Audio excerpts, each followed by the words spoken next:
staff of Texas Monthly came up with in the 70s was tough, accurate, and fair, and just kind of trying to show that I can do all those things. Thank you for joining us for this week's edition of 15 on Fridays with Fletch.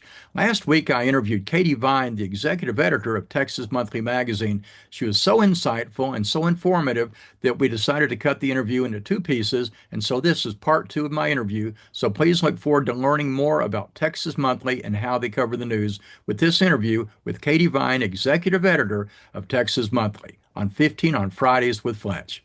So now, please welcome the official, non-official, non-sponsor of the Savannah Bananas, but a big fan. Please welcome John Fletcher. Well, thank you, my friend Jesse Cole, owner of the Savannah Bananas, and welcome to this week's edition of 15 on Fridays with Fletch. Today's special guest is one of Texas' most read authors.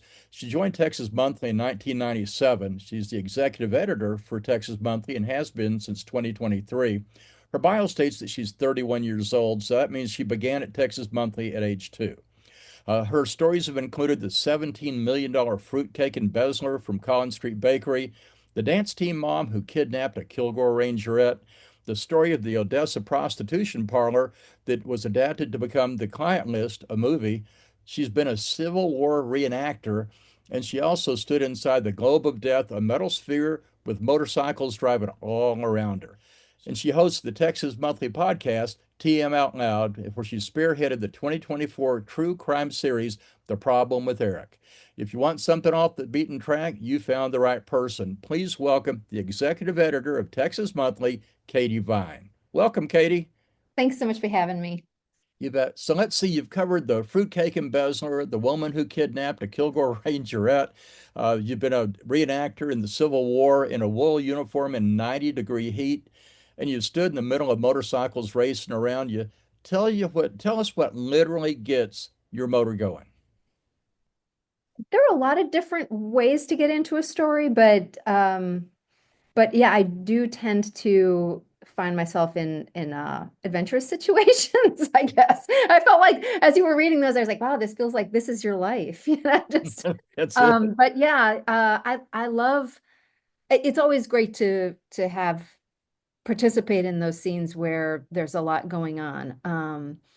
And so I love con man stories. Those are fun because a lot of times the reasons why somebody commits a crime, like the Collin Street Bakery, is pretty ridiculous.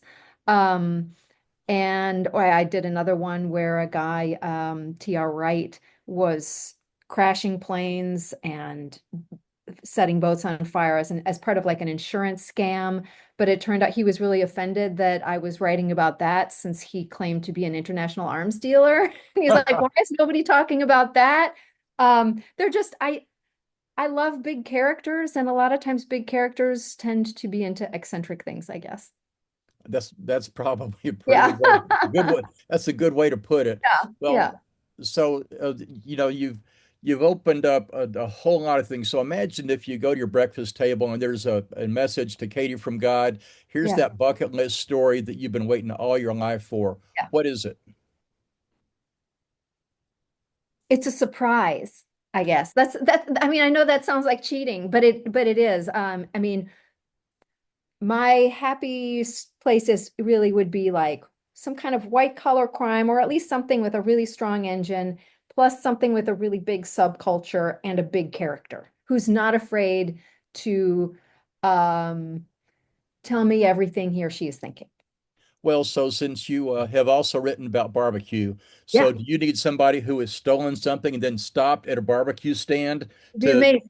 and see It'd if he be can? just like, yes, the Venn diagram is working right there. That's yes. That's what you want. And then you want the guy at the barbecue stand, you want him to walk his check, right? Yes, if you can fit brisket into any story, I'm all for it. That's great. Well, Brisket in all the stories. Yes. Staff of Texas Monthly came up with in the 70s was tough, accurate, and fair, and just kind of trying to show that I can do all those things. Now, the story that I was just working on this morning, the guy who I've now called back for the 100th time to try to nail down some of the details is like, is anybody even going to know the difference, Katy? It's like, well, I care, and we need to make sure that it's exactly right. And I think when you show that you're invested, you show that you're taking great care to make sure that they don't get to control the narrative necessarily, but they I want to make sure they know that I care about um how they're perceived, and I care that the facts are exactly right. So how often do you get into a story and as the facts reveal themselves, because you're a great questioner, Mhm. that you kind of get surprised where the direction goes? Almost always. Um, I usually know, I usually have a pretty good gut instinct for how that that the likelihood that there will be a great um, response to the why question.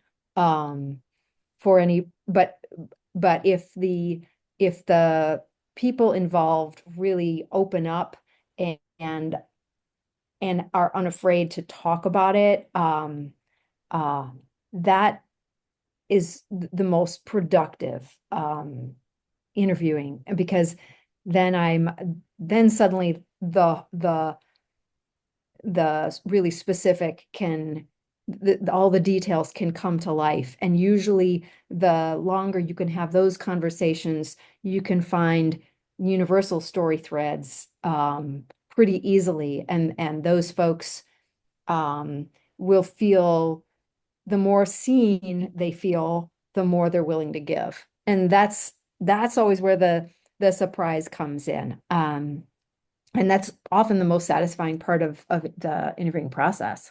I mean, I'm sure you found that too. I was going to ask you that very question about how Yeah, satisfying that is yeah, because now you're able to reveal something right, that wasn't commonly known. right, And so because you want your reader to get a payoff by right. reading. One of the great GSD&M, the ad agency in Austin, one of the things they talk about is every ad needs to have a payoff. Hmm. And that's what you're doing, where you're letting there's a bit of a wow and a Hmm. surprise to people. And that's great. Tell us about a couple of subject matters that you're going, I'm not there yet, but I would really like to write about this. What are a couple of those? I mean, I have a filing cabinet of ideas that I'm working through. Most of them are still not exactly top secret or anything, but I don't want anybody to beat me on them, so I'm not going to reveal them here. But I usually have I'd say about three front burner stories, six middle burner stories, and then 20 or so back burner stories. And I'll kind of check in on those over time. Sometimes, a person will say, come back to me in 5 years and maybe we can work something out. Sometimes you need to wait for um, the courts to work through their processes. Someone has to wait for sentencing before people can talk. And, sometimes those kind of things can take a while. And so it's just sort of a patience game.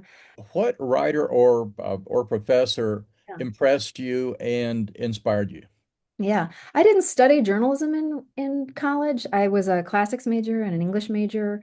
But when I got to Texas Monthly, I definitely had a couple of major mentors. I got very lucky to have my cubicle right outside of Sam Gwynn's office. Mhm. Sam Gwynn, who wrote Empire of the Summer Moon. Um, but before he wrote Empire of the Summer Moon, he was an editor here at the magazine, and a writer at the magazine. And it was really easy because he's just a very generous person, and he's a very caffeinated person. I don't know. I think just naturally he's a very high energy person, and really confident and knowledgeable, and so I could show him an outline or a draft that was an absolute mess, and he would very cheerfully kind of go through it, circle it, and be like, fix this, move that, and he was great. Same with Paul Burka, who at that time was editing a lot of the features. His office was nearby, and you could show him anything that you were working on, and he'd give brutal but really helpful advice. Yeah, they were fantastic mentors. I've got a friend who's a professional bass fisherman. And so Oh, he won the Bassmaster Classic in 2008, and his name's oh, Alton Jones. And so I oh, I asked know him. him, Yeah. I yeah, think I had dinner at his house once. Yeah. isn't he great? Yeah, Yeah. and he's into pickleball now. Okay. So I asked Alton one day, so what do you do when you're not professional fishing? He said, like to go fishing. So so when you're not working on stories, are you a reader, or do Yeah. you need to break away from reading? No, I am definitely a reader, although I do find that more and more often I'm listening. I'm doing audiobooks more than I'm reading hard copy books, just because there are more opportunities for that. I and I'm a mom, so I'm running around a lot. And Yeah. I don't have a ton of time to sit down and read. I read a lot of books, academic and otherwise for work. But for fun, yeah, I'm usually just I have a Libby app, a library app, and I do a lot of audiobooks while I'm running around. Well, that's great. So Yeah. can you tell us what your next big story is that you're working on or do we I need to think I wait? can tell you. I think I can tell you because it's wrapping up now. But so my colleague May Herrieta and I covered the Great Texas Balloon Race and the U.S. National World Championship of Balloon Racing, hot air balloon racing, and the we have a story coming out in June about the first family of hot air balloon racing, and that has been a real joy to work on. Wow, that's Yeah, neat. yeah. Well, and of course, you and I had a mutual connection with Gary Cartwright. Oh yeah. I got to meet him when he came up for one of his high school reunions. Oh And gosh, yeah. I got to be his chauffeur, taking him to the airport, and then he died a year later. So Oh wow. it was so much fun to Uh-huh. just kind of get briefly into the culture of Texas Monthly Yeah, and how yeah, y'all do things and about the depth. Speaking of which, how yeah. long does it take you from start to finish, aside from the gaps of waiting for data, but how long does it take you to write one of your features? It kind of depends on the size of the story. Uh, it can, yeah, I usually set aside about a month for reporting, and then I think about a week or two for organizing and transcribing. Um, and then and outlining, and then I can usually do about a section a day. So it depends on, if it's 3 sections or if it's 8 sections or 10 sections, that, and then I'll usually print it out and start from the beginning, start with a fresh page and kind of use that first draft as almost like as an actual rough draft, and really try to start fresh on a page. So I'm like 2 days, 3 days per section times however many sections is for the writing piece of it. And then the reporting is just kind of a different deal. It's just a case by case. Well, this has been incredible. Katy, I Yeah, appreciate you taking the time to be my guest on 15 on Fridays with I'm Fletch. thrilled to be here. I'm going Yeah. to have you back again sometime because you are so interesting, and plus you're fun. I mean, Oh, some thanks. people are so tightly wound that you can't see a personality in them, and the fact that you love barbecue is a great start.